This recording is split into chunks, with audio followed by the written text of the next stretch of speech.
के न्यूज़ 18 में मैं इनकुम गुप्ता आप सभी का स्वागत करती हूं। चलिए शुरुआत करते हैं कुछ देश दुनिया की खबरों से।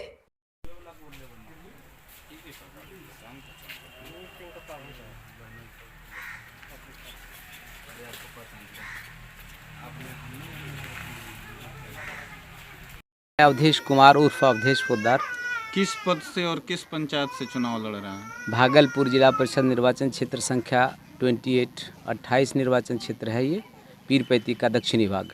इससे पहले भी कभी चुनाव लड़े? बिल्कुल लड़े थे। और क्या मंशा है राजनीति में उतरने के लिए? चूँकि मेरा जीवन स्टूडेंट फेडरेशन से शुरुआत होती है राजनीति का, मैं स्टूडेंट फेडरेशन से राजनीति में आया हूँ और पिछले लंबे समय से राजनीति में मेरी सक्रियता रही है, रुचि रही है।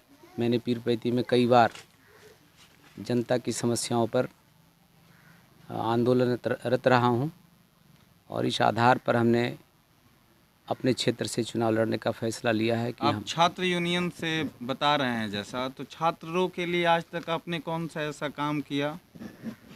चूँकि जिस समय से हम लोगों का स्टूडेंट फेडरेशन सक्रिय है और उस समय में यूनिवर्सिटी में जो छात्रों की समस्या होती थी, फीस की वृद्धि होती थी, फ़ी के वृद्धि या फिर छात्रों की कल्याणकारी योजनाएं जितनी चलती थीं, पुस्तकालय की जो सुविधाएं होती थी, शिक्षकों का जो क्लास होता था, उसमें पूरी तरह से हम लोगों ने कुलपति पर दबाव डाल करके और विश्वविद्यालय प्रशासन पर छात्रों की सुविधा के लिए सारी सुविधा मुहैया कराने का आंदोलन किया था और सफलता भी मिली थी और नियमित क्लास होते थे।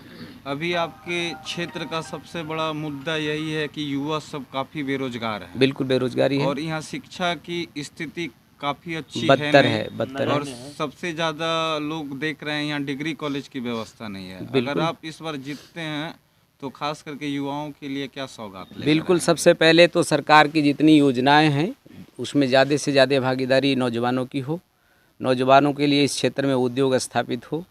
पीरपैती और ख़ासकर भागलपुर जिला परिषद जो क्षेत्र है उसमें विभिन्न प्रकार के उद्योग यहाँ लगाए जा सकते हैं। कृषि क्षेत्र के पूरे विकास होने की पूरी संभावनाएं हैं। सिर्फ और सिर्फ इच्छा शक्ति होनी चाहिए, जो आज तक जनप्रतिनिधियों ने नहीं किया है। और हम समझते हैं कि जिला परिषद का सदन जो राज्य सरकार को अधिसूचित करना चाहिए था कि हमारे क्षेत्र में विभिन्न प्रकार के उद्योग लगने चाहिए, यहाँ के कृषि प्रसंस्करण के लिए कोशिश किया जाना चाहिए, वो अभी तक नहीं हुआ है, जो अफसोसजनक है। किसानों के साथ भी काफ़ी अन्याय हो रहा है आपके क्षेत्र में। बिल्कुल हो रहा है। किसान कुछ दिन पहले भी एक शायद फांसी लगा के बिल्कुल आपके यहाँ तो किसानों के लिए किस प्रकार का आवाज़ बनना बिल्कुल किसानों के जो फसल का मूल्य है और जो कोऑपरेटिव सिस्टम है उसमें सुधार हो, किसानों का जो उत्पादित वस्तु है उसका उचित मूल्य मिले, उसकी मार्केटिंग अच्छी हो, किसानों को आर्थिक फ़ायदा होगा। और हम समझते हैं कि उसका जो मार्केट में शोषण होता है बिचौलियों के द्वारा, निश्चित रूप से किसानों की यूनिटी बना करके उस पर बिचौलियों को दूर भगाने की ज़रूरत है और किसानों को लाभ दिलाने की ज़रूरत है। आपके पंचायत में नल जल योजना का कार्य हुआ था, फिर सरकार की तरफ से शौचालय भी दिया गया था। जी जी। तो आपको क्या लगता है कि आपके क्षेत्र के सारे जनता को नल जल योजना का लाभ मिल पाया है या फिर शौचालय? देखिए, सरकार की जो बहुत सारी योजनाएं हैं उसमें सच ये है कि उम्मीदवार होने के नाते अभी मुखरता से अपोज करने की राजनीति नहीं करनी चाहिए।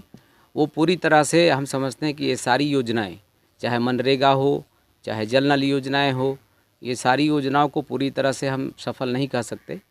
और जहाँ कुछ हुआ है उसमें सारी गड़बड़ियाँ हैं। उन गड़बड़ियों को दूर करने के लिए, सरकार पर दबाव बनाने के लिए हम जनप्रतिनिधियों को कार्यरत होना पड़ेगा। जनता से क्या मांग करना चाहते हैं? बस जनता से जाति धर्म और क्षेत्र भाषा और खाओ पकाओ की राजनीति से ऊपर उठ करके उचित ठोस और जो न्यायोचित है तरीका कि हम लोकतंत्र को मजबूत करेंगे, जाति धर्म से ऊपर उठ करके जो राजनीति सक्रियता है जिनकी राजनीति में कुछ भूमिका रही है, ऐसे उम्मीदवार के प्रति उनको समर्थन देना चाहिए। और ये देखना चाहिए कि हमारी सेवा करने के लायक और योग्य कौन से उम्मीदवार हैं जिनकी राजनीति से रिश्ता रहा है।